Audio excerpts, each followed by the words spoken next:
صديقاتي واصدقائي، اخباركم ايه؟ اتمنى تكونوا كويسين و23 لغايه دلوقتي لسه لطيفه.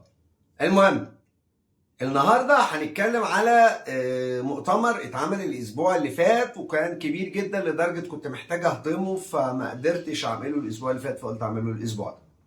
وهو CES في لاس فيجاس. CES هو كونسيومر الكترونكس اكزيبيشن او معرض الالكترونيات الاستهلاكيه.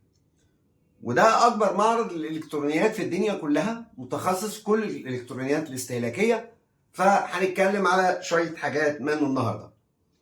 في المعرض ده اتعرض 3 عربيات، عربيتين منهم هينزلوا 2025 والعربيه الثانيه لسه مش عارفين.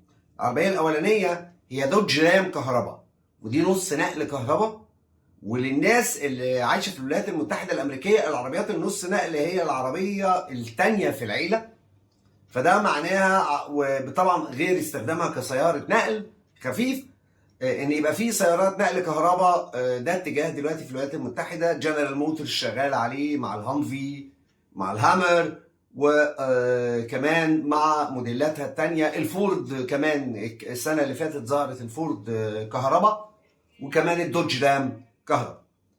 فدي العربيه الثانيه زي ما انتم شايفين كده هي عربيه هوندا وسوني مع بعض. عملوا عربيه اسمها افيلا، وافيلا هي عربيه يعني كهرباء بس مشتركه بين شركات كتيره جدا جدا جدا جدا. يعني سوني وهوندا 2 بس، لكن فعليا مثلا انفيديا جزء. في شركات كمان سوفت وير. فهنا بنتكلم على عربيه يبدو ان هي هتغير الشكل برضه، شكل عربيات كهرباء في العالم. العربيه الاخرانيه بقى بتاع BM هي كهرباء.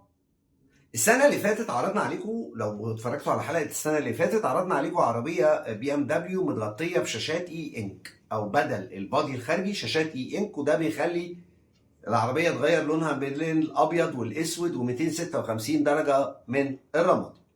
السنه دي هم كانوا عندهم عربيه اسمها دي كانت عربيه عندها حاجتين اساسيتين. اولا ان هي تقدر تغير شكلها الخارجي، عباره عن ان هي معموله من بانل ب 32 لون وشكل.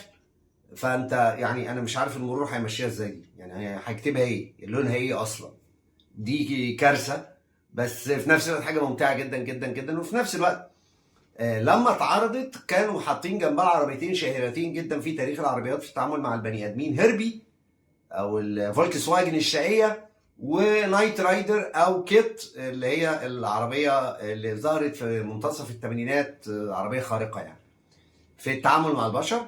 فعربيه بالوان جديده، بتعامل مع البشر جديد، يعني مستقبل حلو، مستقبل حلو. على فكره CES السنه دي كان زحمه جدا، لانه كان اول CES يتعمل بعد كورونا، فكان كله موجود وكله موجود بقوه.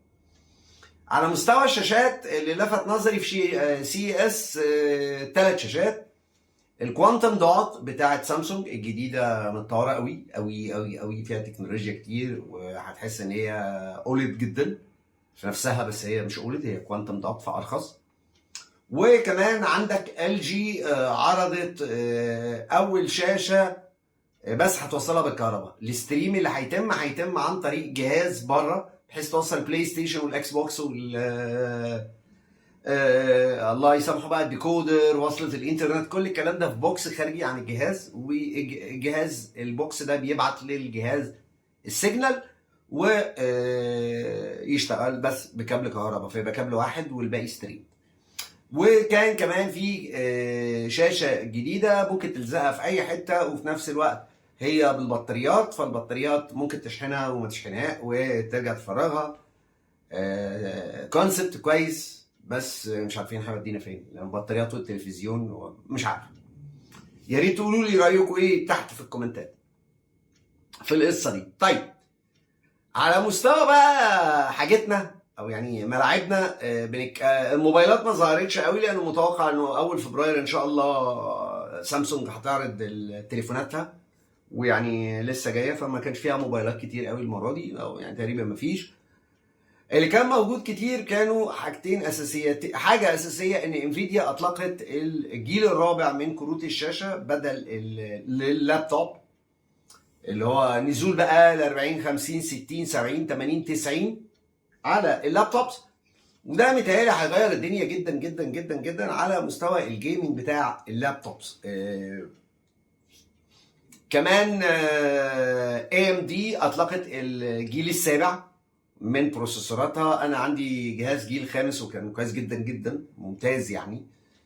فجيل الخامس السابع ل اي ام دي وانفيديا عندهم البروسيسور الجديد. فشفنا بقى لابتوبات جباره يعني كلهم، سواء ريبابليك اوف جيمرز، سواء الين وير، سواء ريزر، ام اس اي، وحتى اللي هو احنا بنسميهم الاو اي امرز. في شركات كده بتلاقيها بتعمل لابتوب ملوش اسم بس بتبيعه تحت اسماء كتير في كذا حته في العالم يعني. بس الملحوظ انه القياسات 13 15 17 يبدو ان هي هتبقى موضه قديمه، والقياسات الجديده هي 14 16 18. يعني مفيش 13 بوصه، كله 14 بوصه وما الى ذلك. البروسيسورز تتراوح ما بين انتل الجيل ال 13 او رايزن الجيل السادس والسابع، وكل معالجات الرسوميات هي من عيله ال 4000 ابتداء من 50 لغايه 90، وابتداء من 4 جيجا رام لغايه استغفر الله العظيم 16 جيجا رام على 40 90 على لابتوب. فيعني انا عايز بقى يعني راماته كام ده؟ اللي لاحظته فعلا انه الاسعار غاليه قوي. كل الاسعار غاليه قوي قوي قوي قوي. واضح ان هم يعني ما باعوش كويس السنتين اللي فاتوا فهيطلعوا مننا السنه دي. اللابتوب اللي عجبني قوي كان بتاع لونوفو. عملوا جهاز شاشتين كاملين ويقدروا يكملوا بعض بدل ما يبقى فولد، لا شاشتين زي السيرفس ديو بتاع مايكروسوفت. الميزه في انه اللابتوب ده بيجي معاه كيبورد وبيجي معاه القلم، بيجي معاه كل حاجه بحيث انت تقدر تستعمل الشاشتين دول زي ما انت عايز. الشاشتين اولد. هو جاي غالي شويه، مش عارف هجيبه ازاي ده، هتصرف بس هتصرف يعني ب 2000 وشويه دولار. لينوفو كمان عندها جهاز اللي هو عباره عن شاشتين في ظهر بعض، الشاشه منهم اي انك، وده لو انت حابب تقرا او بتبقى الاي انك احسن بكتير. ما تتصورش انك هتستعمل الاي انك انك تشتغل على اللابتوب عادي يعني.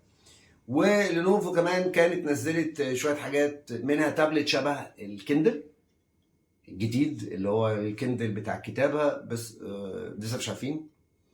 في رايي السنه دي سي اس كان مليان حاجات. كان كمان في السمارت هوم اخر حاجه البتاعه دي بتحطها في الحمام ولا مؤاخذه، وهي بقى بتقيس الاملاح والفيتامينات وهو الى اخره. كمان بتقيس حاجات ليها علاقه بالحمل والحاجات اللي زي دي للسيدات، وبتغير الكارتريجز دي. لطيفه جدا جدا جدا جدا. تقدم جديد في حته الصحه والبني ادم. كمان الخواتم الالكترونيه الجديده اللي هي بتحدد نشاط القلب والكلام ده برضو شايفينها اسعارها احسن واكتر. بس ده كان سي اس. كان كتير قوي، صعب قوي تلمه في اي وقت، بس ده سي اس. اتمنى اكون قلت حاجه مفيده، ولو عندكم تعليقات او اقتراحات يا ريت تحطوا لي تحت في الكومنتس. ويجعل اسبوعكم حلو زي قلوبكم يا رب. اشوفكم على خير الاسبوع الجاي. سلام.